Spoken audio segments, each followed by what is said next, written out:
पिछले दिनों फ्रॉडी ध्रुव राठी ने एक वीडियो बनाया जिसमें एक खास पार्टी पर कुछ ऐसे संगीन आरोप लगाता नजर आया जो पूरी तरह से बेबुनियाद थे।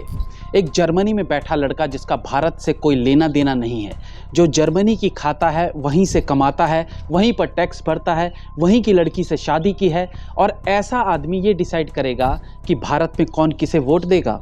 वो डिसाइड करेगा कि कौन देशभक्त है और कौन देशद्रोही। दोस्तों, आज की इस वीडियो में मैं ध्रुव राठी की इस वीडियो में कही हर एक बात को झूठा साबित करूंगा। इस वीडियो से आपको पता चलेगा कि कैसे ये झूठे तथ्यों का सहारा लेकर भारतीय जनता को बरगला रहा है। मैंने इससे पहले वाली वीडियो में भी ये कहा था कि वीडियो की क्वालिटी, एडिटिंग, म्यूजिक से इंप्रेस होकर अगर आप झूठे तथ्यों को सच मान लेंगे तो ये देश का नुकसान है। इस वीडियो के लिए मैंने ट्विटर से अनिकेत खंडगे के ट्वीट्स का भी सहारा लिया है। शुरू करते हैं ध्रुव राठी की वीडियो में लगाए पहले एलिगेशन से। इसका कहना है कि भारत देश वन पार्टी वन नेशन बनता जा रहा है, लेकिन क्या ऐसा है? आइए जानते हैं। सेंट्रल में भले ही बीजेपी की सरकार है, लेकिन केवल अपने दम पर, यानी बिना किसी गठबंधन के बीजेपी केवल 6 राज्यों में पावर में है। गोवा, छत्तीसगढ़, एमपी, गुजरात, राजस्थान और उत्तराखंड। 31 लेजिस्लेटिव असेंबलीज में से केवल 6 में, जो कि 20% से भी कम है। बाकी जितने भी स्टेट्स हैं वहां पर बीजेपी गठबंधन की सरकार में है, यानी दूसरी छोटी बड़ी पार्टीज ने बीजेपी को सपोर्ट किया है, इसलिए वहां बीजेपी की सरकार बन पाई है।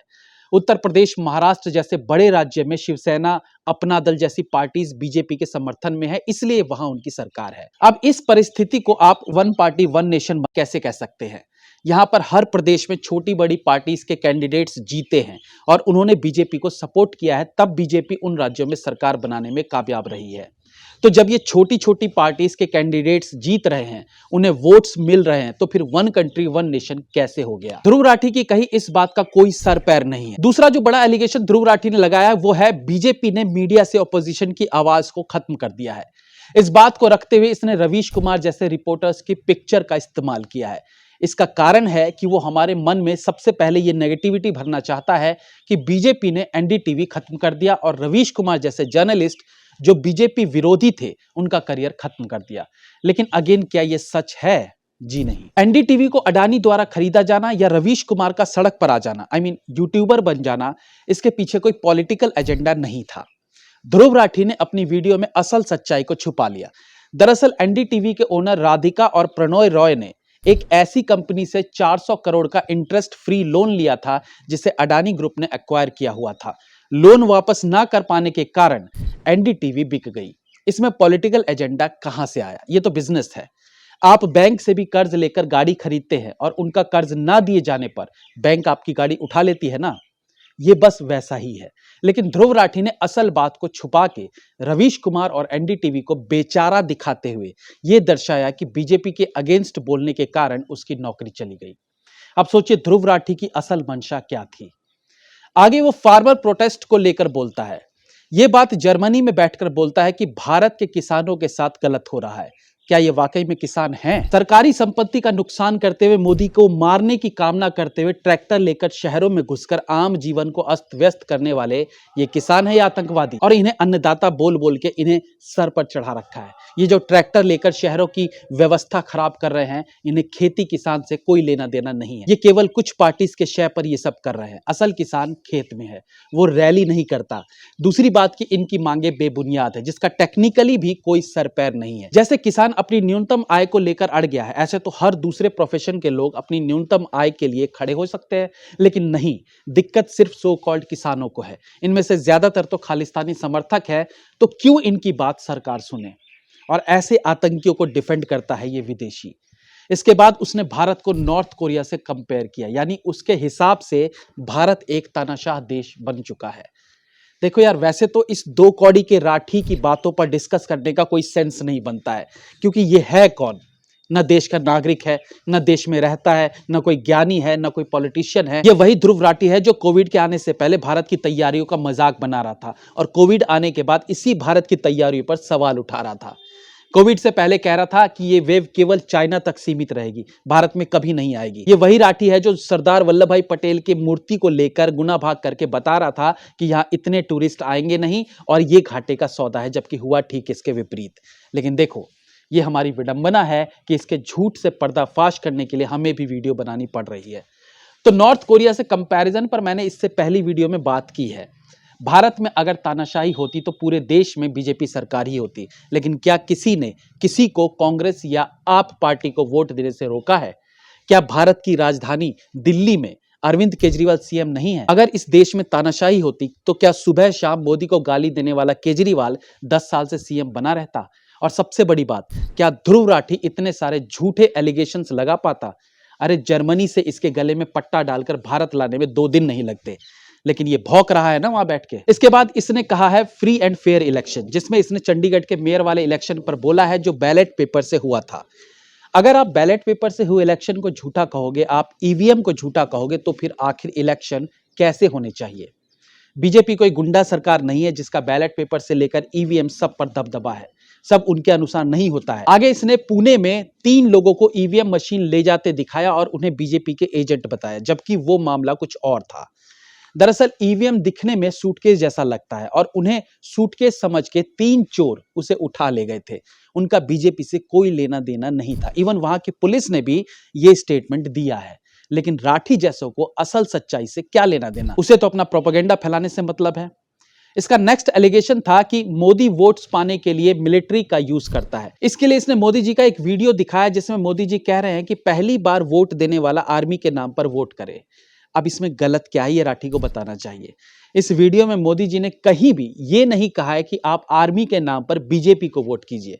उन्होंने केवल वोट देने के लिए कहा है, किसी पार्टी का नाम नहीं लिया है। आर्मी के नाम पर वोट करने की बात कही है, जिसका मतलब है जो आर्मी वाले शहीद हुए हैं उनके नाम पर वोट करो। और वैसे भी मोदी जी का जवानों से पुराना नाता रहा है, जाने कितने सालों से वो जवानों के साथ दिवाली मनाते आए हैं, तो उनका जवानों से एक अलग रिश्ता भी है। राठी के कहने का मतलब है कि आर्मी के नाम पर वोट मांगने का मतलब है बीजेपी को वोट करो। उसे लगता है कि केवल बीजेपी ही आर्मी को सपोर्ट करती है, तो ये अच्छी बात है। कोई तो ऐसी पार्टी आई जो हमारे जवानों के लिए इतना सोचती है। इसका अगला एलिगेशन है कि बीजेपी इलेक्शन में खूब पैसा खर्च करती है। यहां उसने ज्ञान की चाशनी परोसते हुए कहा है कि ईसी ने तय किया है कि एक एमपी उम्मीदवार केवल 95 लाख रुपए तक ही इलेक्शन में खर्च कर सकता है। तो बीजेपी 437 सीट्स पर लड़ी है, तो उसे 415 करोड़ ही खर्च करने चाहिए थे, लेकिन उसने 1264 करोड़ खर्च किए हैं। राठी अगर न्यूट्रल होने का दम भरता है तो क्या उसे सारी पार्टीज के आंकड़े नहीं दिखाने चाहिए थे? उसने ये क्यों नहीं बताया कि कांग्रेस 423 सीट पर इलेक्शन लड़ती है और उस हिसाब से उन्हें 400 करोड़ खर्च करने चाहिए थे, तो वो 800 करोड़ कैसे खर्च करती है? इलेक्शन में ऑलमोस्ट हर पार्टी लिमिट से एक्स्ट्रा खर्च करती ही है, लेकिन राठी का टारगेट केवल बीजेपी रहती है। इसके बाद राठी थोड़ी फिल्मी बातें करता है। एनिमल जैसी फिल्में देखने के बाद अब इसका बॉलीवुड फिल्मों में चस्का बढ़ गया है।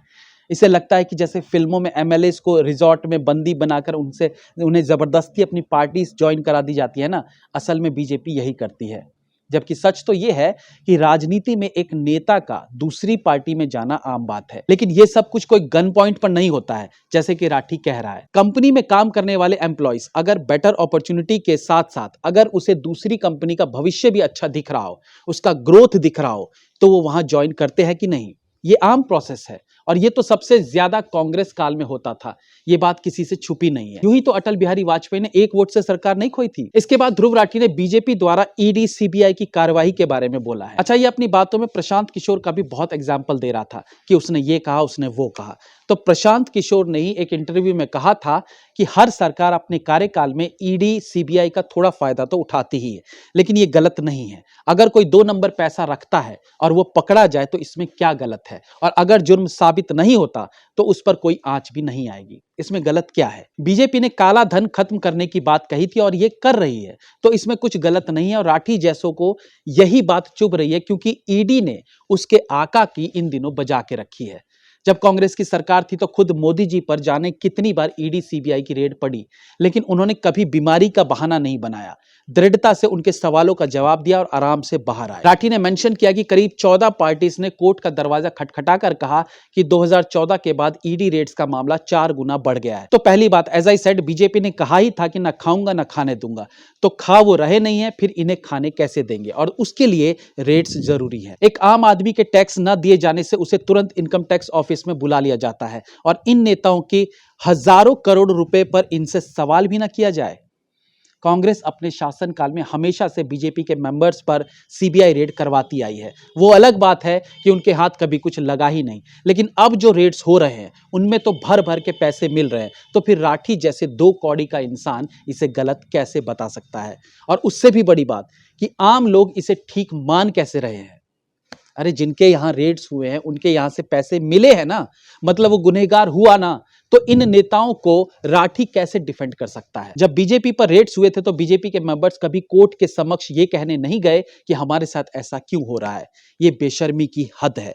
तो ऑलमोस्ट ये था ध्रुव राठी के वीडियो का जवाब। इन्हीं एलिगेशंस को अपने अखबारों की कटिंग वाली पैतरे से ये सच दिखाने की कोशिश करता है। तो प्लीज इस 2 कौड़ी के सो कॉल्ड ज्ञानी पर भरोसा मत कीजिए।